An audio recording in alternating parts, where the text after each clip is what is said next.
देखिए latest episodes बिल्कुल ad free. Bharat Ratna doctor Bhimrao Ambedkar को कोटि कोटि नमन। ये कार्यक्रम डॉक्टर भीमराव अंबेडकर के जीवन पर आधारित है, जहां भारत की जनता के प्रति उनके योगदानों को पूरी सजगता से चित्रित और रेखांकित करने का प्रयास है। कार्यक्रम में दिखाई गई घटनाएं लब्ध प्रतिष्ठ पुस्तकों से ली गई हैं। इस कार्यक्रम के जरिए चैनल की ओर से एक विश्वसनीय, सजग और सकारात्मक प्रयास है कि डॉक्टर बाबा साहेब भीमराव अंबेडकर के जीवन की संघर्ष यात्रा एवं गौरव गाथा पूरे आदर के साथ घर घर पहुंचे और उनके योगदानों से सभी संपूर्णता में परिचित और आह्लादित हों।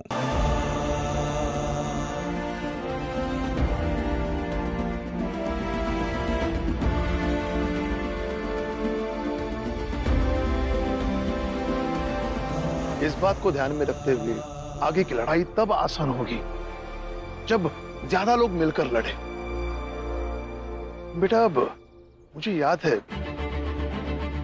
1903 में सासवड़ में उन्होंने हमारे जात के लोगों की सभा बुलाई थी।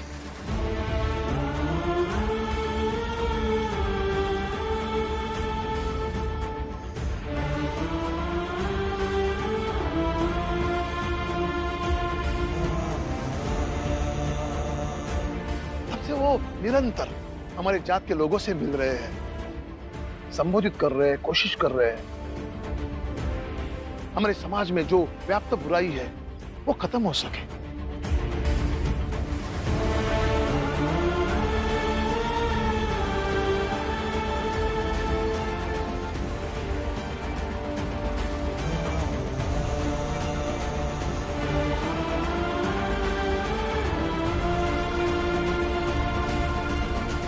और उनके आदमी ने यह भी कहा कि उनकी अंग्रेजी सत्ता में भी पहचान है।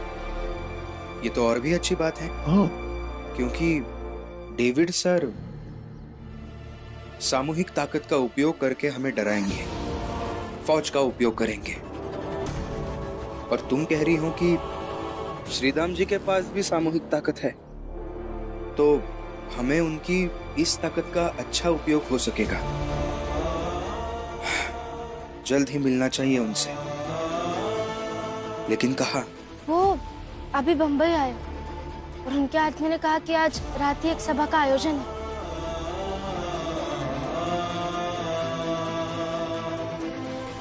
सुन, रामजी भाऊ ने कहा है कि तू अगर यहाँ पे कुछ खाएगी पिएगी नहीं तो वो भी वहाँ पे कुछ खाएंगे पिएंगे नहीं। तुम यहाँ ऐसे रहो और वो वहाँ पे वैसे ही रहेंगे। तो रहे भूखे। कहती हूँ कि ये सब कुछ भीम का किया धरा होता है, तो सब कहते हैं मैं बुरी हूँ। भीम पर चिढ़ती हूँ वो दिखता है, लेकिन ये नहीं दिखता कि आज उस भीम के वजह से मैं और मेरे पति दोनों भूखे प्यासे हैं। अब कैसे समझाऊं तुम्हें जीजाबाई, सिवाय इसके कि इस चौल में, अरे इस चौल में तो क्या, इस चौल के अगल बगल में ऐसी कई सारी औरतें हैं जिनके पति उन्हें छोड़कर भाग गए हैं। तुम तो बहुत किस्मत वाली हो जीजाबाई, ये जो तुम्हारे पति तुम्हारे साथ हैं।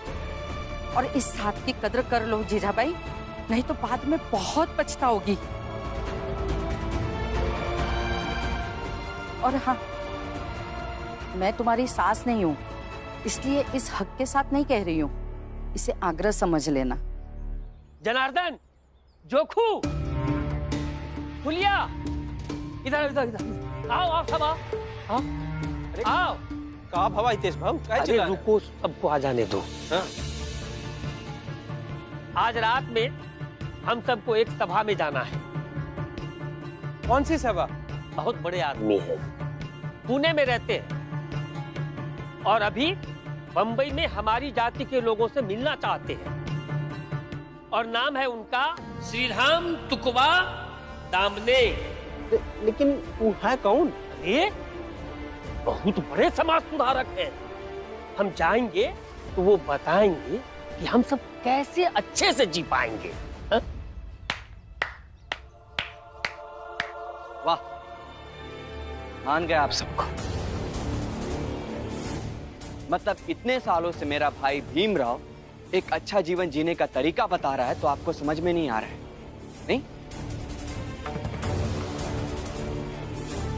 देखिए, मैं ये नहीं कह रहा हूं कि आप जिनके बारे में बात कर रहे हो वो गलत है, उनकी बातें नहीं माननी चाहिए। बल्कि मैं ये कह रहा हूं कि जो मेरा भाई भीमराव कहता है वो भी सही कहता है, बल्कि उसकी भी बात आप सबको माननी चाहिए।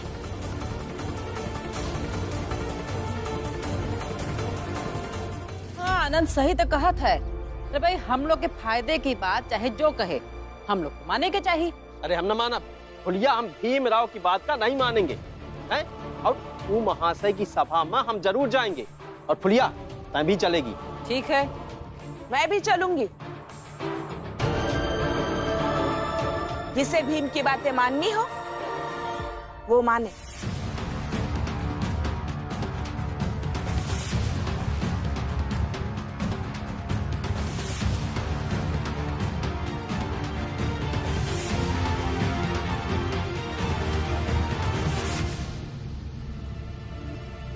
राम जी,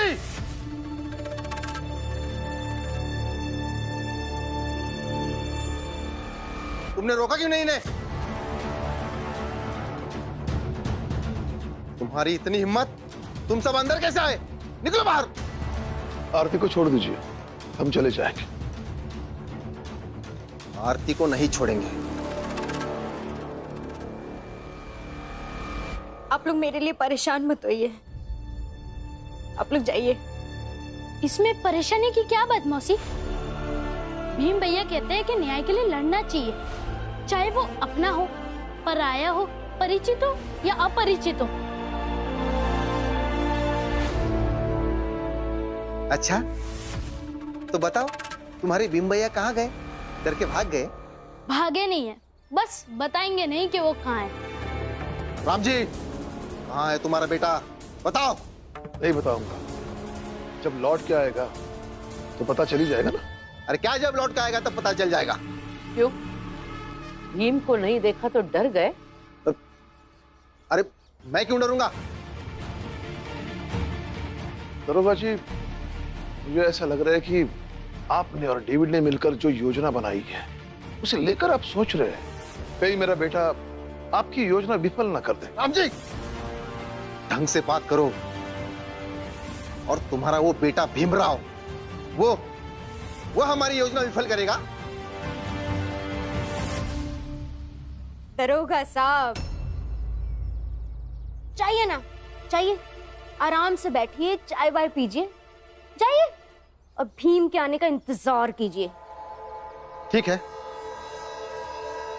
फिर मैं यही उसका इंतजार करूंगा। आने दो उसे।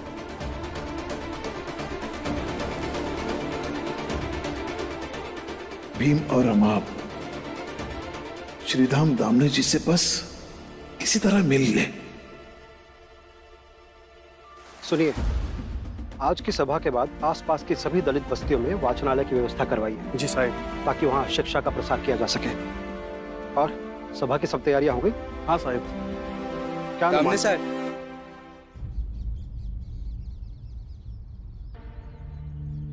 खुश रहो साहब।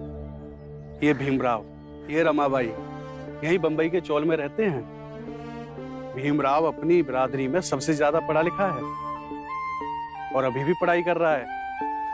भीमराव और रमाबाई दोनों साथ मिलकर हमारे समाज के लोगों को सही गलत समझाते हैं। मगर भाऊ, हम तो आज पहली बार मिले ना, फिर भी आपको इतना सब कुछ कैसे पता? ये हमारे साथ काम करता है, इस इलाके के हर छोटी जात के बारे में सब कुछ जानता है।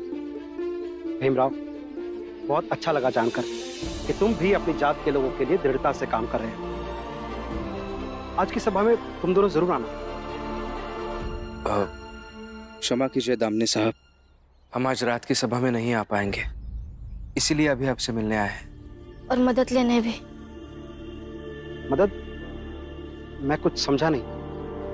हमारी बिरादरी की एक लड़की है आरती नाम की। ये मेरी छोटी बहन आरती है, अंग्रेज अफसर के यहाँ काम करती है, तो थोड़ी थोड़ी उनके जैसी हो गई है। क्या हुआ आरती? जी में चल रहा है, उल्टी जैसी लग रही। बधाई हो, तब तो आरती माँ बनने वाली है। ये कैसा पाप किया तूने? ये पाप नहीं है दीदी, ये मेरे और डेविड सर के प्यार की निशानी है।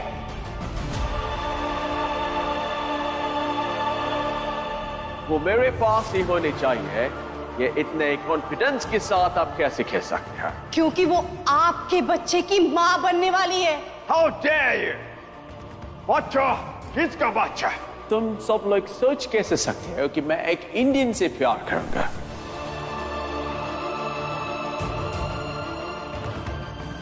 आरती, राष्ट्रद्रोह के जुर्म में तुम्हें गिरफ्तार किया जाता है। राष्ट्र तब तक लड़ते रहेंगे जब तक आप आरती जी को यहाँ से छोड़ते नहीं। तब तक हम सब इसी पुलिस थाने के बाहर धरने पे बैठेंगे। मेरे बाबा ने कहा कि वो डेविड जी आज 200-250 की फौज बुलाएंगे पुलिस थाने पे। वो हमें मरवा सकते हैं, जला भी सकते हैं। किसी ना किसी तरह से उनको पुलिस स्टेशन खाली कराना है। अब क्या करें साहब, आरती जी पर उन लोगों ने देशद्रोह का आरोप लगाया।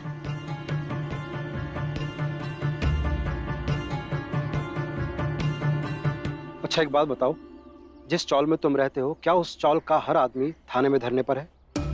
नहीं। बहुत लोग तो हमारा साथ भी देना नहीं चाहते और वो चाहते हैं कि हम हार जाए। ठीक है प्रसाद। जी साहब। इनके चौल यहाँ से कितनी दूर है? साहब पास ही में है। इनकी चौल के जो हितेश बाबू है ना, जो रात की सभा में आने की कह रहे थे। हम रात तक इंतजार नहीं कर सकते, मुझे उनसे अभी मिलना है। भीमराव, रमा, आप दोनों थाने जाइए, मैं आपके चाल वालों से मिलकर आता हूं। और निश्चिंत रहिए, आज वो 10,000 की फौज लेकर आ गए तो भी तुम्हारा कुछ नहीं बिगाड़ पाएंगे और आरती थाने से घर आ जाएगी। धन्यवाद।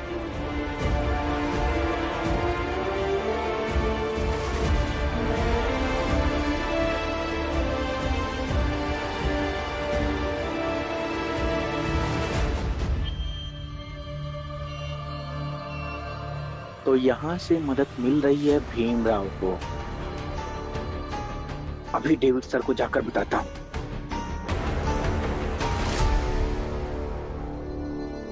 सर, किसी श्रीधाम तुकाबा धामने के पास भीमराव मदद के लिए गया था।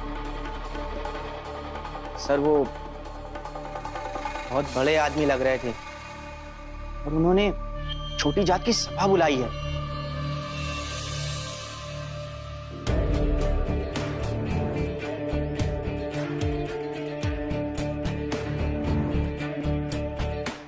तुम एक काम कर, मेरी मीटिंग बम्बई के बड़े अफसर से करवा। पता करते हैं कि ये दामने कौन है।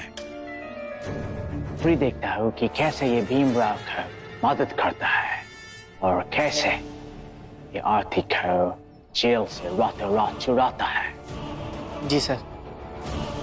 हाँ, जब तक हमारी मीटिंग बड़े अफसर से नहीं हो जाती है, तुम दामने पे नजर रखो। जी सर।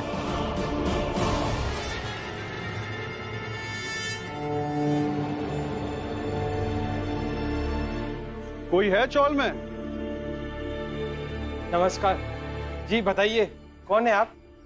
ये हैं श्रीधाम तुकाबा दाम में और मैं हूं इनका अनुयायी प्रसाद। अरे हितेश भाऊ, जोखू, पुलिया, विजय भाई, अरे सब आओ, दलिया माँ। अरे देखो हमारी चाल में कौन है? श्रीधाम तुकबा धामने। अरे साहब, दामने साहब, बहुत बहुत स्वागत है आपका। हम सब चाल वाले आपका बहुत बहुत अभिनंदन करते हैं। मेरे बाबा ने आपके बारे में कई बार बताया है। आनंद, तुम्हारे बाबा बहुतों के बारे में बहुत कुछ कहा करते हैं। बड़े आदमी हैं। बैठने के लिए बोलो, तुम्हारी कहानी बाद में। जनार्दन, चलो चलो, खाट वाली की आवाज है, साहब के बैठे क्लास। रुकिए, हम खाट पर नहीं, यहीं जमीन पर बैठेंगे। अरे अरे ऐसे की लो जनार्दन, लो। साहब, हाँ, आप यहाँ बैठिए। आप हमारी चाल में पहली बार पधारे, हम आपको जमीन पर नहीं बैठने देंगे। आइए यहाँ बैठ।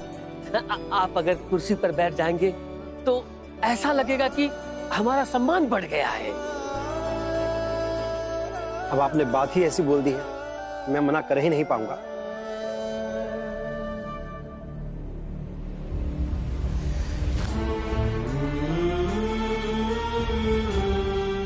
अब सब यहीं बैठ जाओ और बैठ करके दामने साहब की बात सुनते हैं। फुलिया, चाय। अगर आप सब लोग चाय पियेंगे तो ही मैं चाय पीऊंगा। दोनों बात नहीं साहब, सबके लाने चाय बन जाएगी। फुलिया, चलो सतनारायण चाय बना के लावा। चल चल अब यहाँ है। चल हमारा भीम यहाँ होता तो आपसे मिलकर बहुत खुश होता। दलिया अम्मा, जो यहाँ नहीं है उसके बारे में क्यों चर्चा करना, जो यहाँ है उसके बारे में चर्चा करो। हाँ?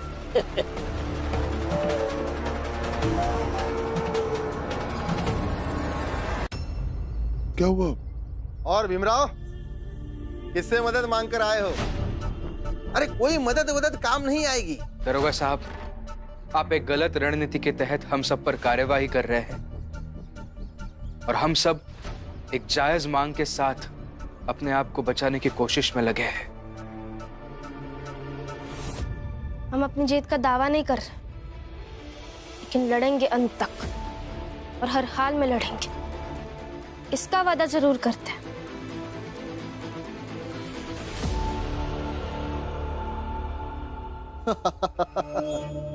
तो लड़ो फिर, हम भी देखते हैं, हम भी यही हैं।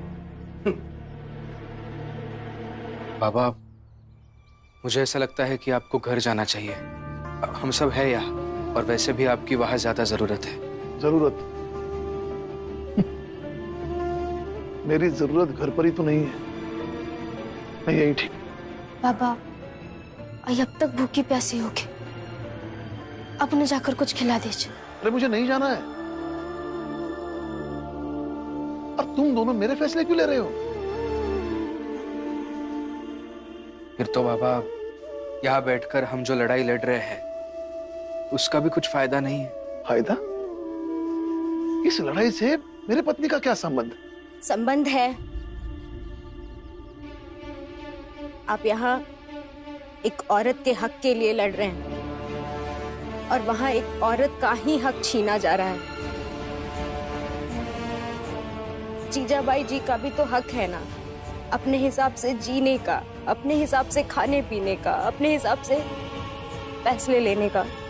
आरती, तुम जीजाबाई को नहीं जानती। उसने ऐसी ऐसी हरकतें की है, उसका कोई भी हक नहीं बनता।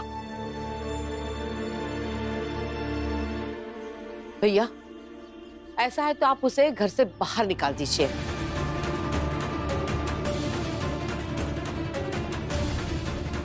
और कह दीजिए कि आपका उसके साथ कोई संबंध नहीं है।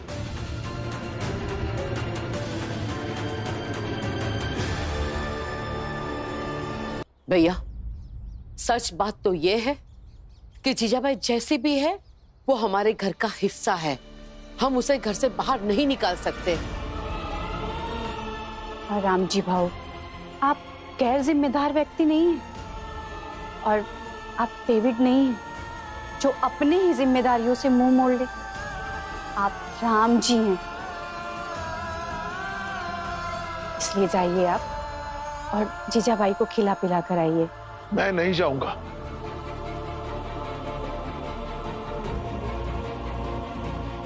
मैं बाहर जाकर कहीं दूर बैठता हूं, समझ लेना मैं तुम्हारे साथ धरने पर वही बैठा हूं। पापा, भीम, मेरा हाथ छोड़ो।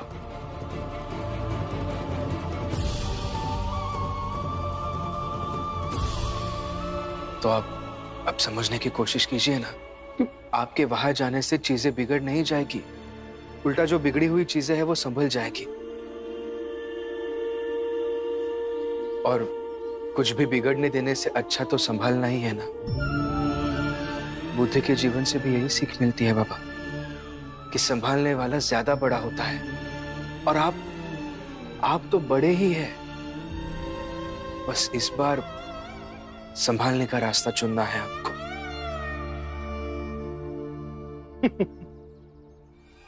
बड़े मजेदार बाप बेटे हो तुम।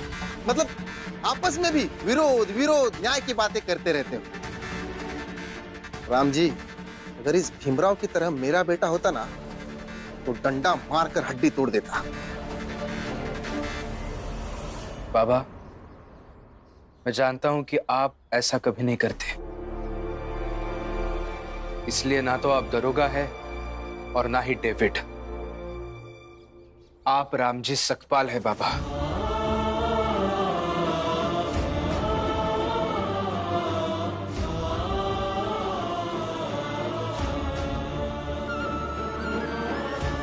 इसलिए आप घर जाइए बाबा, आपकी सच में वहां ज्यादा जरूरत है।